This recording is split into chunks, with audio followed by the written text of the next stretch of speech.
So, welcome everyone to our May Ask an Expert on structuring your portfolio for the next financial year, planning, prioritisation and optimisation. Next, please. So some housekeeping like usual, please. So please remain on mute throughout the presentation unless you've got a question, then just use the raise your hand tool. Otherwise, you can add it in the chat where people from our expert team will answer it for you. There'll be a Q&A session at the end, as well as webinar recording and follow-up will be sent out straight after. Perfect. Thank you. And so today we have Ryan from Sensei and we got Lisa from Altus, a special guest of ours. So I'll hand it over to you guys. Thank you, Ellie. Let's do some introductions. Lisa, let's start with you. Awesome, cool. Thanks, Ryan, and thanks, Ellie. Hey, my name is Lisa. I'm the Senior Product Manager. It's great to see so many people during a lunchtime chat. So I'm starting to see more and more, maybe about 30 people, which is really good to see. So a bit about myself. I have worked 17 years in B2B enterprise product management. At the enterprise level, I find that every organization is different, has a different process. And in my career across 17 years, I've understood what it takes to lean in, work through the patterns, and build a product that truly makes an impact. So that's a little bit about me. I'm excited to have a chat with all of you, and I'll then pass it over to Ryan for his intro. Hello, everyone. Most of you know me. Those who don't, I am a subject matter expert, let's call it that, here at Sensei. I did have a previous life to Sensei where I was managing PMOs and trying to every year get us through this planning for the next year chaos. And it always was chaos. It was always reinventing the wheel. So we're going to have, I think, quite a nice session focused on that. So we're going to look at what does the typical organization do leading up to June. You're probably in the thick of it at the moment. So hopefully, this will resonate with you. We'll look at the common problems that people face with their financial year planning. There are going to be quite a few polls in this. There are going to be 4 polls. We want to hear from you. So we will get a bit of sharing from your side as well. We are then going to look at what does good look like. Is there a better way to actually do this? And we will then go through a demonstration. Those of you who have got Altus already, this may be something that you're not using so much. So it is something quite new as well. So you'll be able to see something. Those of you who are not using Altus, welcome. We hope you do in the future, but we'll show you what good looks like and hopefully solve some of your pain. So let's get into it and think about what this pain actually is. So if anyone is on the call and thinking that end of financial year is easy, I really want to talk to you because generally it's not. There are a lot of things going on. There are a lot of people involved. It usually starts with someone above coming up with some ideas, some new strategy, some roadmap coming down, and they start setting overall direction. Sometimes it's easy to understand what that is. Sometimes it's a bit unclear. From this, people need to start thinking about how are we going to achieve these grand, lofty ideas, these strategic goals, and they start gathering ideas. They start trying to estimate these things, which can be complicated and take time. They start looking at business cases in some cases. This will depend a bit on your process. They're really trying to get a feeling for how big is this problem, or how big is the problem of actually solving a strategic problem for next year. Then people start realizing that, well, we can't do it all at once as much as we would like to. Just because everyone's got a good idea doesn't mean we can get to it. So we're going to have to prioritize. We're going to have to optimize. And here's where they break out Excel usually, and they start doing all kinds of formulas and things in there, trying to figure this out. And when they start running into problems where I don't agree with your prioritization, I want my work done. And you have all these issues. So we'll look at it, and eventually you get to something you can actually commit to, and you go for it. But as soon as you commit to the start of the new year, things start changing, and you have all these actual projects in there, some ending, some starting, some being extended. You need to think about these for the next year as well. So there's a lot going on, So while you're trying to follow a process, people are changing what they consider portfolios to be. They're rebuilding portfolios. They're reprioritizing what they're currently doing, as well as the new things you're bringing through. Everyone's scrambling for budget. So as part of this is, where does the budget come from? And this is, Lisa will take us through that a bit. People are trying to spend leftover money. Resourcing, you got a list, but can you actually meet the needs? Can you get the people together? And we will look at that. The people on this call are usually representing the areas trying to consolidate this data and report on it, and it's coming from all over the place. So it can be chaotic. You're trying to plan, but it's a very uncertain time. The world is an uncertain place these days. So you may be planning very nicely, and the department says, look, sorry, budget's being moved elsewhere. Things are changing. And through all this, you are trying to follow the process and do the right thing, and there are bottlenecks, and there's governance, and there's red tape in the way, and it does take some time. And then you've got to think about, I've got this great plan, it's a great theory. Now, how do we physically get people started working come the new financial year and actually get them sort of mobilized and going? Okay. So this is what we see as the typical issues that people face at about this time of year. I'm hoping that I didn't make you cry with some of this. I'm hoping some of you are laughing and saying it's not a problem. What I'm interested in is a poll to actually hear, what do you struggle with? And if my mouse will move, oh, interesting.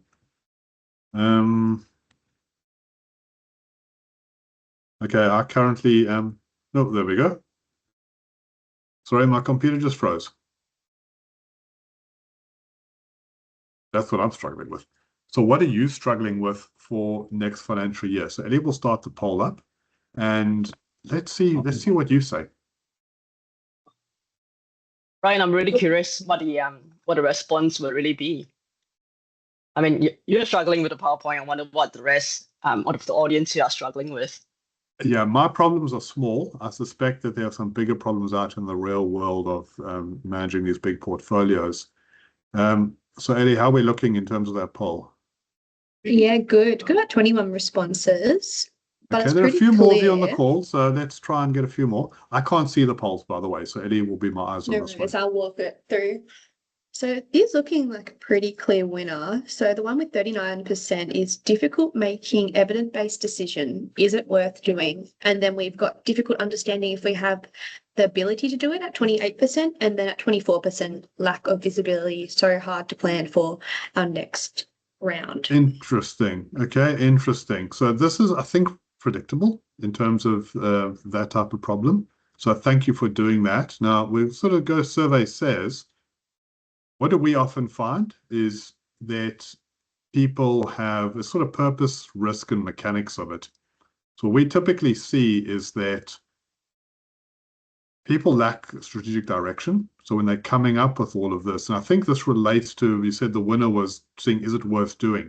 It's having that evidence, but usually, and someone put into the chat if you think differently, but usually it's much easier to find the evidence if the reason, the strategic reason for doing all this work is evident in the first place. Okay, so we see strategic direction is actually missing, the purpose why you're doing it.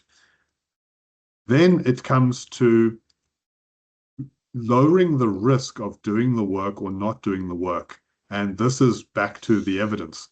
Can we realistically commit to our executives, to our clients, if we say yes to the work? So if you don't have the evidence, really hard to do it, that increases the risk for your next year. You know, are you committing to trouble, essentially? And people start making trade-offs. Yeah, this is more important than that, without that evidence. So we're very much thinking alike. And then it comes to, well, I would like that evidence. And one of the, I think at least 20% was kind of related to the mechanism of all this and a clear place to put it. But people don't always have a process to capture the ideas, to estimate these things, to consolidate. What they do have is lots and lots of spreadsheets and different tools. When they do have tools, often they're cumbersome, and that just drives people back into the spreadsheets because they get a bit more control of the spreadsheets. So that can get a little bit trickier. And usually what it's coming to is spreadsheets. We're just going to ask anyone who's not muted to mute themselves, please. So it usually boils down to lots of spreadsheets in use, lots of versions of spreadsheets, sort of all over the place. So Lisa, we definitely see spreadsheets. I know you've been building tools because of spreadsheets. So I'm going to ask you, what do you think? If we know that one of the problems people are facing, and they've highlighted, is that they can't get the evidence to make decisions. We know that people are using spreadsheets everywhere. The world is run by spreadsheets. How accurate do you think those spreadsheets are? We are going to go to a poll, but what do you think? Like, of all the spreadsheets out there to make business decisions, how many have errors in them? What do you think? Wow. If I were to put my finger on it, I think probably more than 50%. And our spreadsheet So has different more than versions. half, yeah. Yeah, I think it's about at least 50% or more. That's my hunch, Okay. given my past experience. That is a big number, and that indicates that half of business decisions made for next financial year are based on potentially flawed data. What do you think? So we've got 46 people on the call now, so good numbers. Eddie's going to start a poll up. What percentage of Excel used for business decision making do you think has errors in it?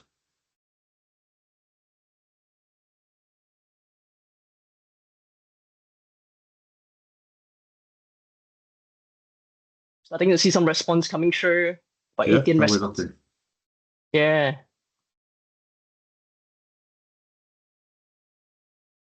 Numbers Now are we changing. need to see who's optimistic, who's not optimistic here, who has faith in their Excel skills. So how are the numbers looking? I think I might be spot on the money pretty soon. Because 33% responses with 42% towards 21% to 50%. Okay, so sort of heading towards half of all Excel you think has errors. That's a lot of Excel to be having errors, to tell the truth. Okay, I think it's quite high. Now, this has actually been studied. So a university in Melbourne has actually done a very large study of organizations on this, and it's 94%. This is shocking. So they have found that, and you can follow the link down there. It's actually quite an interesting article from a couple of years ago. They found 94% of Excel used specifically for business decisions includes errors. Can't even talk about all the other Excel that organizations use. And these things are coming in all over the place. So, Lisa, what do you think? Like 94%, tell the truth, that's ridiculous. I can't imagine that it's that bad. And it definitely points to the need for a better way to do this. But how do we get to 94%? Do you have any thoughts on where are these errors coming from that we end up at 94% of decision-making Excel being wrong? Yes, Ryan, I do have some thought. 94%. Wow, that is a huge number. So, given my past experience managing products, I find that the error is introduced right at the stage of the manual work, right? And then when you have very time-tight environment, and also when the spreadsheet get even more complex, like one of our audience has said, there are likely going to be even more errors in it as well. So to me, the errors that I've seen is actually captured right at the very initial stage, sometimes at the idea capture or even a business case, right? Because there are times where, Ryan, you have a copy somewhere in your drive, I have a copy somewhere in my drive. We're trying to figure out whose copy is the most up to date because we're having different conversations. And what happens is that this error get propagated when I use an outdated version to work on the plans. Ryan might use a version 2 or might use my own version 2, which are different version 2. What that happens is that it leads to errors on Excel. To your point, Ryan, there was a finding around 94% of the Excel used for business decision includes error. That is huge. And it is my very question big. exactly. My question to you, Ryan, you work with a lot of organization. What do you think is causing it? Where is it starting from? I mean, there should really only be one version of Excel, right? What are your thoughts on it? I think to me, it's about using Excel in the first place, as opposed to having one central funnel to capture all these ideas. There needs to be one place coming in to capture the ideas so that you're automated, you have a source of truth. You need something to ground yourself back to know this is actually the list. This is how we estimate, how we prioritize, coming off one place. What I find where it goes wrong is even before they're getting into the Excel, they are emailing each other, they message each other in Teams. Some people are using SharePoint to capture these ideas. And I've got a question here, so a couple more polls. For the audience, if you think the beginning of the funnel, you want to do all this planning for next financial year, you have to create a list of the work to do. We're going to call that ideas. Some organizations do capture ideas from a wider group. Some just get it handed down from them. And we do reflect that in here. What is your biggest challenge in creating that list? You know, is it that you don't have a centralized way? It's people are emailing stuff everywhere. There are multiple spreadsheets, as Lisa is saying. Is everyone doing their own thing? Got their own way of doing it? Can I jump in there, Ryan, quickly? Yes, Because you Robert's can. put some good things in the comments. So firstly, he Okay. said the bigger and more complex the spreadsheet is, the more likely there's an error in it. But AI is making a Absolutely. big difference in checking a spreadsheet for validity. Yeah. And he said, yes, but Excel is quick and easy. Staff are already licensed for it to use. The big issue is the skill of the user making the spreadsheet. So yes, Excel's licensed. Yes, you have, it is easy to use, but I think that is part of the trap in that it appears easy to use, but it's not necessarily, it's too free. We need to dial that back a bit and lock things down a little bit. Even if it was Excel and you had a lock template, they would make life easier. Okay. So we'll come back to some of those ideas as we go through it. How we're looking in terms of the poll, what are people thinking is the biggest issue of if you've got that Excel, you've got to populate that thing. You've got to get ideas in some way. What makes it hard?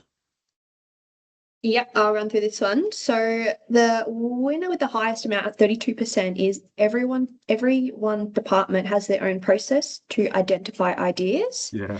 However, 22% is irrelevant as it's top down by the executives at this stage, whereas lack of a centralized way to capture ideas and everyone uses a different format and plenty of ideas, but they don't align to our strategy are all at 14%. So I've got to laugh at it's irrelevant because it gets handed down by the bosses from the top. That was put in as I knew that would be in there, kind of like a joke, but we all know it's true. Okay. Very interesting that people are calling out that different areas have their own ways of doing it. And if someone has to eventually start merging all this or having maybe multiple different ways of prioritizing that need to be brought together and compared, you do need, yes, you can use Excel, but you do get to a point where you need to wind the freedom back a bit to say, okay, we want to give you an easy tool, but it can't be so open to anyone doing their own thing that as an organization, we can't solve what was one of the 14%ers was aligning to strategy. Because ultimately, all this work you're doing, putting all this manual effort into lining up this portfolio for next year, if it's not all achieving strategic goals, it's kind of problematic in that you may not be heading in the right direction. Okay. Now, let's say you have got a list. You found a way. Executive has come to you and said, I hand down to you the instructions for next year. You know you won't be able to get to do all of it. You will need to do something to shorten that list. If everyone has somehow created a big fancy spreadsheet and you've got it sort of massaged into a format, how do you decide what to do next? So let's go to this will be our last poll, I promise you. How do you decide what to actually do next over here?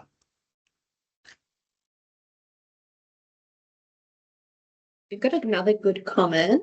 Yeah. So it says leadership often challenges the prioritization model if the preferred projects are excluded. So in practice, the specific matrix use becomes largely irrelevant. That's huge. It is. I agree with you, and my commiserations on that. I don't have an answer to that. All I can say is that what I found when I was managing PMOs, I would spend a lot of time managing up to try and convince executives of a better way to do it, a better way to prioritize. I'm not sure it's always worth all that effort. So using the right tool will produce evidence. Adjusting your process that you get them to drive the prioritization model. It's more about them than them telling you as opposed to you trying to convince them. That does make it a little easier, but it's not easy. Definitely agree with you. Hopefully we can show some evidence that will convince them at least. Yeah, Lisa. Yeah, Ryan, I actually have something on it because I'm always receiving different priorities, right? As a senior product managers, it all happens, there's a new priority. And sometimes I feel that from personal experience, visually be able to present, hey, this is what we prioritize. This is a new thing that we should definitely do. And of course, we should consider it. But when you do that visually, it makes a difference. And I will be able to show that in a short while to say, hey, maybe we should have a trade-off conversation. Yeah, exactly. How are we doing with our poll, Ellie? You're on mute. Sorry.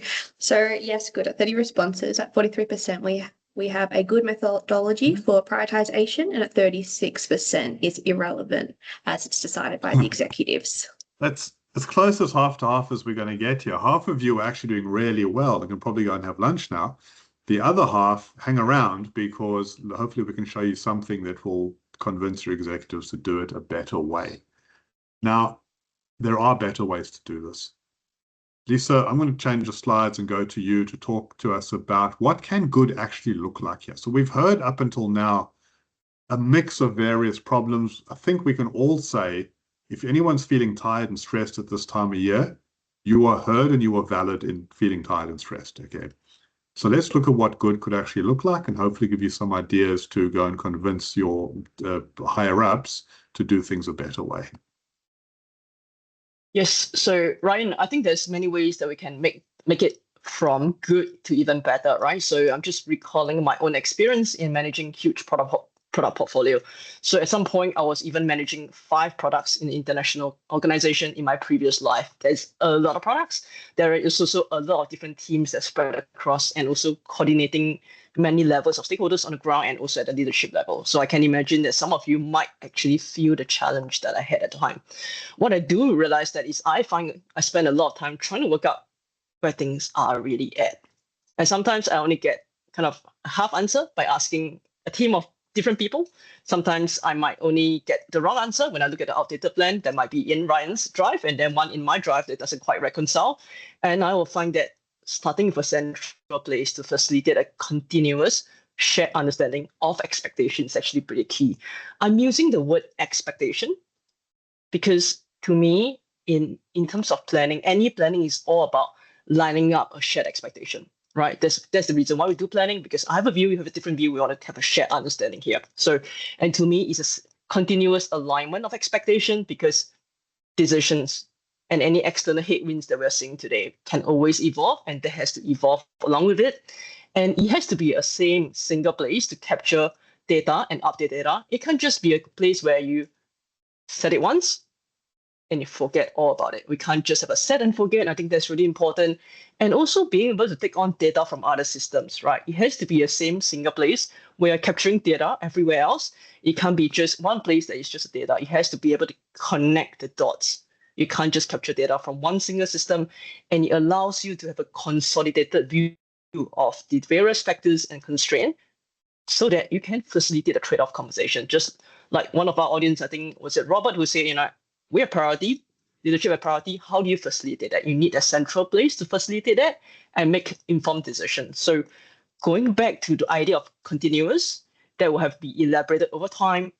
It might be you or myself who will update the information. It might be updated information that come from another stakeholders like Ryan here, or it could be information that come from another system, for example, your SAP or or some other CRM as well. So these central places allow you to update the information and in turn become the updated single source of truth to achieve the shared understanding of expectation, to minimize confusion about what decisions we'll make and where things are at. Again, it's back to that one centralized place.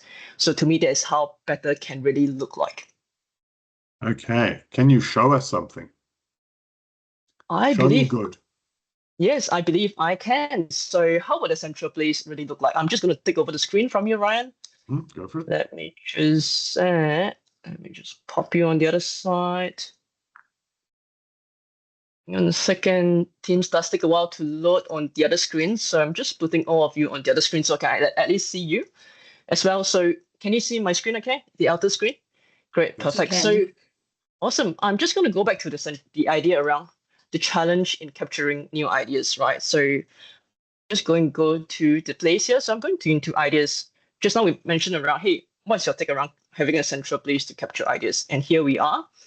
In this place, you can actually have a centralized list of ideas. As you can see, you can filter that by statuses as well. I could actually see who has submitted the idea recently and whether we have actually decided to progress it, whether we accepted it, whether we have rejected it, and we may say this is not something we want to pursue. So this is a central place you can govern the idea and check where they really are at in the life cycle. So again, going back to that centralized place as well.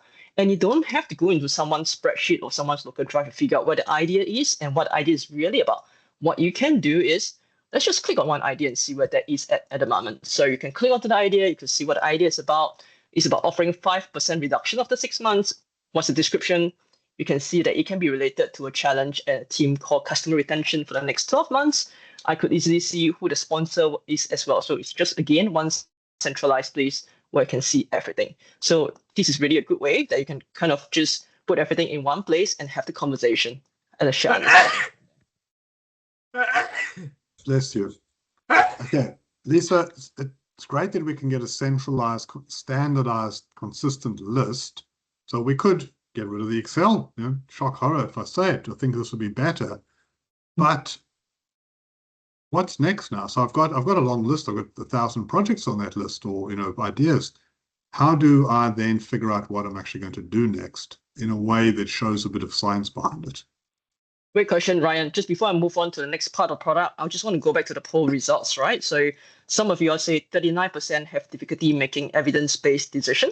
So again, it's how do you prioritize? How do you decide? So I'm just going to go to another part of the product here, going to strategy, and let's have a look around how we can make prioritization here. So I'm going to click on a prioritization, which in this case is the portfolio prioritization 2026 here.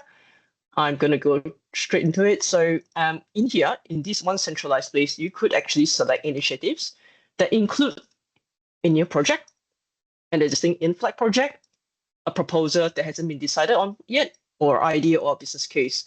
These offer you a complete live picture of what is in flight, what is coming new as well. And you have that one centralized place to visualize it.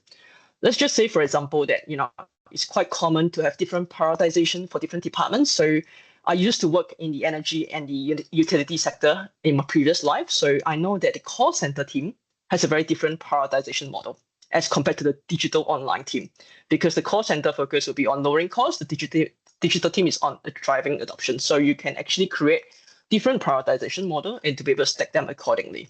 So as you can see, I can just pull in all the initiatives that I want in this one centralized place. And you can prioritize it based on the different criteria that I have established here as a part of my setup and see how they rank from one initiative versus another. So just to give an example, in here, I can see Experience 95, which really essentially is a project on user experience. And I can see that it's way more impactful than another project called Application SaaS Migration. And the way I look at it is, if I look at the criteria here, Experience 94, which is really about uplifting the user experience, it's going to be way more impactful for me to go to new markets or new segments, while migrating a legacy system is way lower. So again, I can actually weigh out different criteria and then see how they stack up and then decide from there. Well, the best thing, as I said, you can review all these priority really visually. You can see, hey, where it stacks, what are the things that are good and not good, all in one place without having to look through emails or without having to, for me to tap onto Ryan, hey, Ryan, what is your prioritization? I can all have it in one single place to do so. So that's great. It's very visual. I do like that you can have multiple different prioritization models, and that comes back to one of the early polls around every department wants to do it their own way. Yeah, you can do that. So you can all have their own way of doing it. We can bring it together. But now we have a long list that's prioritized, but it's still a long list. So I can't do absolutely everything for next year. My gut tells me I won't be able to do it. So how do I draw that line to say, okay, this is within your constraints, this is what you can actually do, and have some evidence around that? Yes, definitely. Right. I just want to reflect back on the poll that we just did, right? So 30% of you say that you have difficulty understanding if we have the ability to do it, right? Where can you do that? And I remember there was one comment just now in the chat when Fran was saying, prioritization of projects against priorities, and importantly, risk, budget, and capacity. How did that look like? Because this doesn't quite tell me. This just tell me which one should I decide on. But I always have a constraint. How do I manage that? So I'm going to show you another part of Altus here, going straight into optimization from here. So let me just have a quick look. Let me look at portfolio optimization 2026. I have created a few scenarios just so I can show you how it looks like. So let me have a look here. Cool. All right. So just now you might remember that we actually prioritize a whole bunch of initiatives, and I'm not going to have you to key in here directly one by one again because we already know the initiative. What you can do is simply click on select initiative, edit directly from prioritization. So if you remember, there's the portfolio prioritization 2026 that we just literally went through a minute ago. You can simply check on it and it will auto-populate this list without you having to manually click it again. So, or you can say, I may not want to do a scenario planning or do a what if based on what I prioritize. I actually want to start from afresh. You can do exactly the same thing, select any initiative, project, proposal, or ideas directly from here as well. So I'm just going to cancel that because I already built that out as well. And it's very often, sometimes you may not have a clear prioritization matrix. you might want to do that straight into what if scenario planning. Then you just need a way to visualize it, to see the potential blockers and a trade-off in a simple view. So if I look at this view, I have my scenario here. I have a planning horizon for the calendar year, 1st of Jan to December 2026. My management had given me a budget of $2 million, and I planned a few initiatives, which keeps me in check at about 1.2 mil, which is really good. Sometimes, very often in public sector, you have a fixed budget. You might want to just work on that. You might want to try to expand the budget a bit more.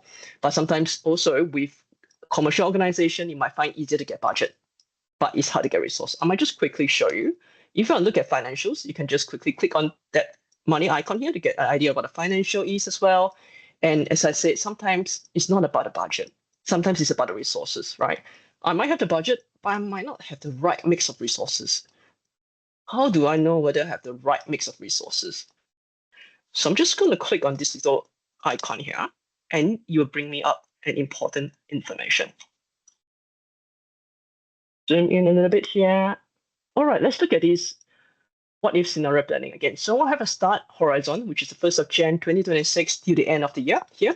I can see that there is some in-flight project from last year that will spill over to this year, and there might be some pre-work needed from here. So I can immediately see visually from all the red colors here is that it's going to be an over allocation of the architect, a BA, and potentially a developer as well, even before the new year starts. This is pretty concerning, isn't it? I mean, we might need to rethink the plan before going to the new year. And that gives you an idea to kind of start having conversation with your stakeholders around how might we rebalance the workload in order to achieve our strategic goals.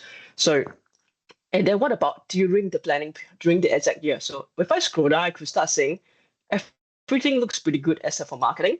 Well, given that my organization is going into the new markets, and then if a marketer is being over allocated early part of the year, I'm not quite sure whether that is a good plan. So it's pretty concerning, isn't it? And I might want to say this is a first version of a plan that I can save. I can then save multiple scenarios as part of what if scenario planning and then go and compare from there. But it's really hard when you're comparing from this screen. So what we have done is the ability for you to compare scenario in a simple place. So you could save a favorite scenario. I've created 2 scenarios here. Just going to check it all. You can compare up to 5 scenarios. I'm going to keep the compare button so that you get a sense of what's coming along as well. So you can see the scenarios that I've just created. You can also see on the left-hand side, there's a bit of an idea of the cash flow, right? So I can see that scenario 2 has a huge spike in December. I'm not sure if I want to be asking for money going into the holiday period. It's probably not the best idea. I might want to rethink that maybe I need to rejig the scenario or maybe go with scenario 1.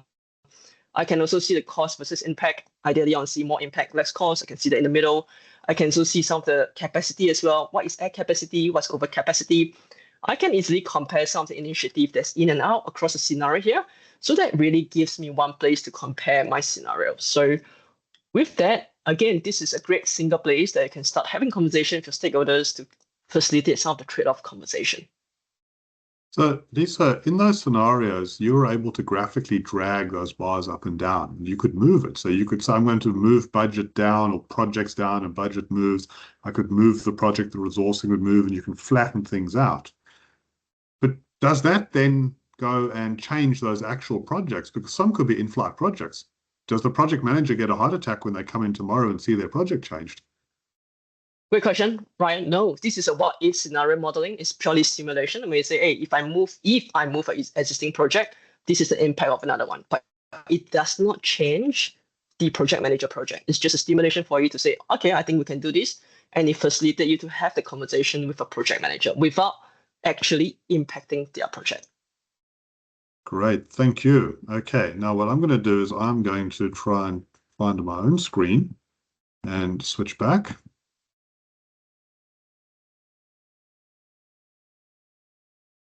So we've seen a demo and we've had a discussion around some of the pain points. So I hope and believe that what Lisa has shown you will actually help with those. So we're going to open it up to Q&A now. There has been some chat in the chat. Anyone want to either post another question or unmute yourself? We've got time, so no problem to discuss these things. I can't solve your management changing their mind every week, but we can try and help you with other things.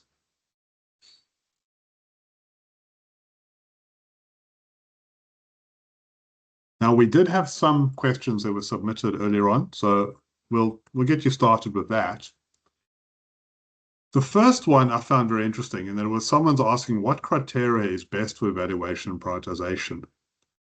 There's no answer to that because it depends on you, but there is an answer to it which says, well, it needs to be your criteria, and you need a tool that can be your criteria. What Lisa showed is actually very configurable and configurable in a non-technical way. So your normal PMO admin can go into the settings area of the tool and create those criteria and the weightings and change it. It's exactly the same. If you want that flexibility of building Excel, we have the same flexibility. If you do prioritization Excel, you've got columns, you've got formulas between those columns working out, weighting and priority at the end, etc. You have all of that. But now you create multiple versions. So with the tool, you can also create multiple versions. That gives you a way to control what's best for you, be flexible, but in a controlled way. Okay. Now, the next two, I'm going to open this up a bit, get Lisa to talk a bit about this as well. So what's coming up? So you showed us some cool stuff, by the way. So some of you on the call may have seen a previous version that showed a little bit of this, but there's since then been the whole scenarios, the what if, all that is much newer. So that was great to see. Interested in what's next. Is there anything you can share? Yes, definitely, Ryan. So I want to go back to the point around what friend Watson was saying, prioritization of projects versus budget versus capacity, right? As we see that in any kind of planning across multi-years, sometimes it's easy to get investment, sometimes it's not. But the most important thing is it's hard to get capacity with the right resourcing and all that. Do I have the right mix of resources for the next one big year of projects? And that is exactly what we are focusing on, resourcing. Really strengthening the foundation of resourcing and making it easy for you to use. In fact, we just released an update on the heat map improvement, so that it's easier for any centralized resourcing to actually make changes to that. So this is something we focus on, and not just that. Given now we are living in an AI world, we're thinking actively, given that resourcing is not the easiest to maintain, how can we be thoughtful around infusing some form of AI to reach the outcome that we need without you having to maintain 1,000 resources and every time? So we're thinking actively about it, and this is something we're continuously working through in the next few weeks and months so that we can ship something really meaningful at a space. Great, we're looking forward to that. Now, the last question that was submitted, also it's a management problem again. So they're asking how meaningful are those prioritization models where the people who are influential just get what they want anyway. I think that it becomes less about the prioritization model at that point and more about the next piece, which is the optimization, because that's the evidence. So you could at least then say, well, okay, leaders, you got your way, you're doing what you want, but we can then tie this back to strategy. We're not necessarily meeting all strategic goals. People getting what they want is just a symptom of people not working to the same, like not all marching to the same drumbeat, okay, in terms of strategy. That's a problem from the top. But this would at least give you a way to get some evidence to say, okay, it's fine, but this is what the impact is. As I would say, you've got to be a gentle persuader in terms of that. You can't go and fight with them. You've got to try and get them to believe in the evidence. Yeah, and I'm with you, Ryan. I see this all the time in my job as well. So I mean, to your point around how do you be gentle about it and yet be able to align expectations to your point, right? We all have different drum beats. It's all about aligning expectation. I find that being able to visually present actually make a difference. They say this is what we agree to, and these are new things coming out, which is not an issue. Let's have a conversation about that. If we're going to fit in 5 new things, we're going to drop a few things. Are we okay with that? Because it's all about reaching the outcome and the goals of the organization and doing it in a way that is in a way that others can receive it at different levels. I think that's a really important thing, and you need a tool to facilitate that kind of conversation easily. Absolutely. Okay, anyone else want to? We do have a question from Ashley. Yeah, yes. Ashley. So how different is estimating resources in Sensei Altus versus doing the same in Excel, as both are a source of error, particularly when it comes to operational and manufacturing resources? The estimate number is going to be a number that you have to work out somehow anyway, and you've got to put it into Excel or into Altus. The difference is, once you put it into Altus, you don't have to put it in anywhere else. From there, it will flow. Now, it could come from a schedule into the resourcing and from the resourcing into the finances. So all that is taken care of for you. If you do it in Excel, you've then got to copy that and put it into another Excel, because now I want the financial view of that. And then I've got to go and, how did I get it there in the first place? I had to go and kind of figure it out off the schedule and copy it in again. So it's all this double handling of things. So yes, they're both numbers. They are both potentially source of errors, as is any system. With Altus, it only goes in once though. It moves everywhere else automatically for you. So your error just immediately drops off. That's really the difference over there. And you can report on it. Now, as we always say, Excel's great, but it's locked away. How do I report it? How do I have visibility? You've got the Excel, but that senior manager keeps dropping new work in our lap.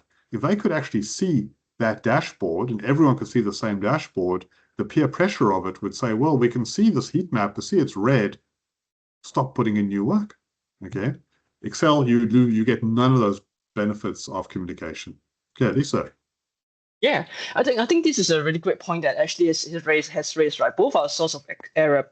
If I think about error, it's about relying on people to key in information. When you have Excel, you're always relying on a person doing that. But when you have a system like Altus, is, to Ryan's point, integrated with other systems like a CRM, like your operational process as well, you can automatically pull the data without relying on someone.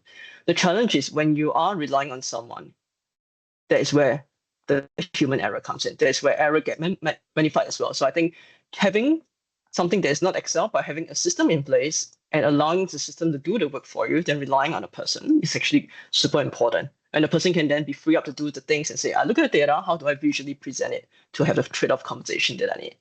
Absolutely. Okay, any other questions? If not, Ellie, yeah? None that come through. Okay, so what we'll do, we'll get Ellie, we'll wrap up, we'll get Ellie to talk about next steps. Got a couple of good webinars coming up. I know, Ellie, you're about to talk about it, but Project Online, retiring 30 September, it's happening. Any of you who are on Project Online on the call and are not currently talking to us about this, you really want to start talking to us about this, because you are now out of time. So it is time to get moving. The good news is we do actually have some tools built by Altus that will help migrate you over. Ellie, but I will not do all the talking. No, perfect. Thank you both for the session, and thank you all for taking some time out of your day to attend. If you could just please give us some feedback on how the session was for you, that would be very much appreciated. Otherwise, as what Ryan says, we have a couple of upcoming events, one on the Project Online Retires and a six-week migration offer that we are offering, as well as a security compliance in governments in PPM on June 10th. You'll also receive recordings, a slide deck, and additional resources soon, so keep an eye out for your email. And that would wrap us up today, so thank you all again, and we look forward to seeing you in the next session. Thank you all very much. Bye. Thank you.